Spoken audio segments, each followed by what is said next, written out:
Now your model should look like this. It has the dapples there that are smudged. And I actually added some to the shoulder. And there, and there. And I kind of brought it down onto the leg a little. That'll look good with shading. And then the back is completely white. So now you're going to spray a layer of matte finish, and then you'll be able to do the shading. So finally your model is dry, and we're ready to add shading. First we're going to start off by making his dapples look less fish scale. You want to choose a lighter color, about here, and you want to shave it into dust. So once your little pile is ready, you want to this time use a Q-tip. Now you're going to use the Q-tip and apply it to the dapples. Rumbling, rumbling, rumbling,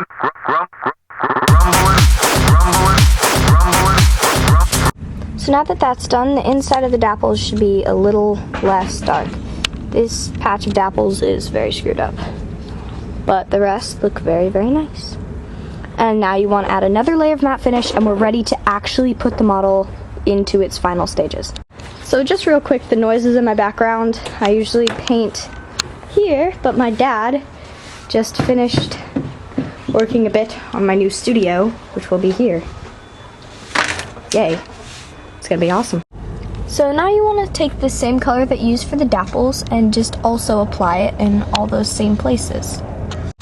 Remember to kind of blend it into the dapples, but I understand if it doesn't fit completely because the black that you used on the neck, the shoulders, and the haunches are different than that color, but it should blend in pretty well with the belly. So now all you do is put on more matte finish. So now you want to take the black and apply it as a dorsal stripe here. Also apply it from the knees down on all his legs and around the eyes and the muzzle and the ears. Also the shoulders and here where there's muscle, and yeah. And lastly on the cheeks. I haven't added my matte finish, but if you want to see him, this is how he is right now. He has the shading on his eyes and his nose and on his ears, so you can see it better on that ear. Focus. Yeah, you can see it better on that ear. He has his dorsal stripe shading, and he also has shading along his neck there. And his legs are all very nicely done, and down there. So I really like him so far. And I just need to spray his matte finish, and we're going to continue on to our next step. And now you want to just add its details. So now we're going to paint the mane, put in the eyes. We're going to paint his eyes, paint his hooves, and add all his final details, and he'll look really nice. So I think first we'll start with painting the eyes.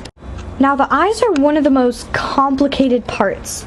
First you're going to need your tiny, tiny detail brush, and we have to go through a lot of steps to get them looking really nice. So this is where these 4 paints come in.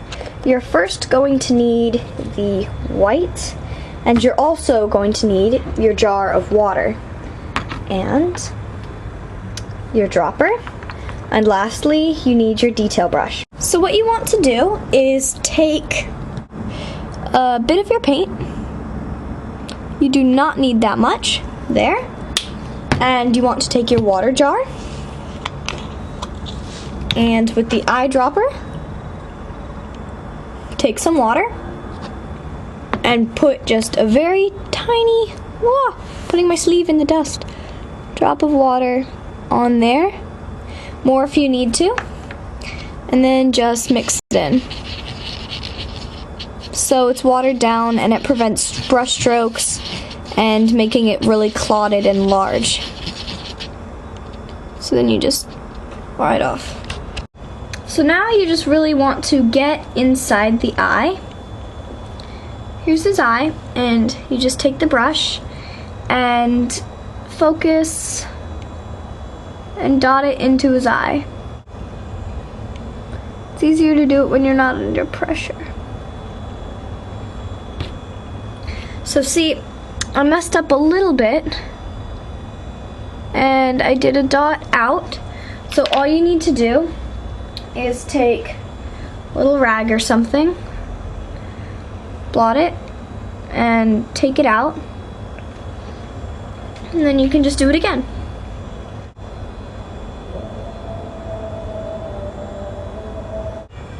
So now, right, focus. Your eyes should look something like this, and something like this. Once you add a couple layers, and they'll look really nice. So now you basically just want to take your detail brush and dip it in the bucket of water I told you to get, the separate bin, and once it's dry, then we can add the next color. You don't need to add matte finish in between layers of the eyes because, well, you don't. It's really easy. So your next color is this honey brown color. And so again, you're just gonna do what you did with the white, where you take a drip of it. Sorry. And then put some water into it. And stir it up.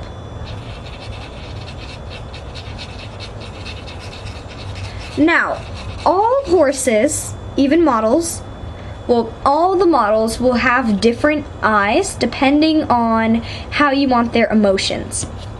So, if you leave a little bit of white in the front of the eye, it will make the horse look back, and it will give more of a fearful emotion to the horse.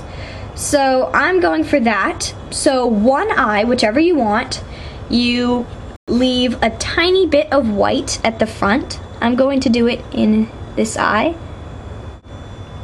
Just paint it like a normal eye and touch the rims.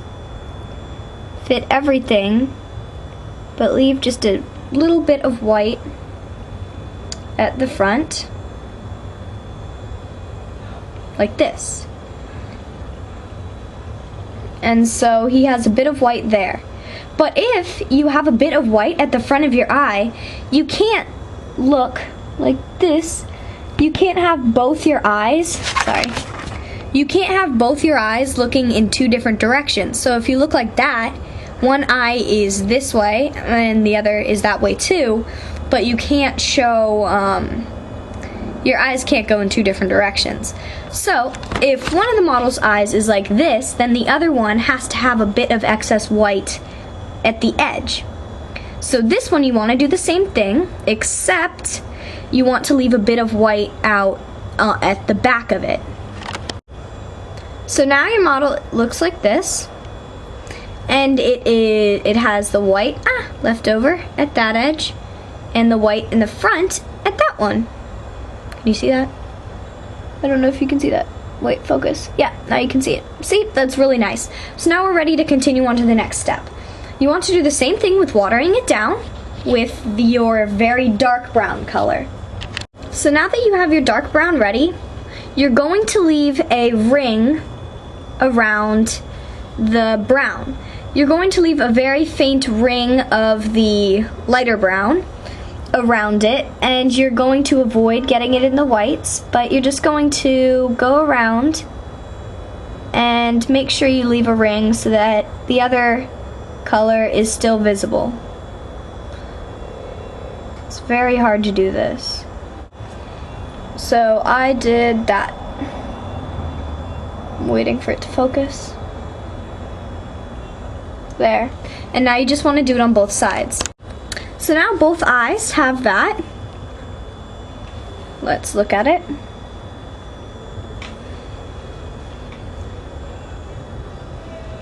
And you're ready for your final layer. You want to take your, again, the detail brush and do the same thing as you usually do with the black paint. But now you want to do the same thing as you usually do, leave a ring, but make sure that your black shape is oval and not circular, and you don't want to get it into the white. Okay, I did one.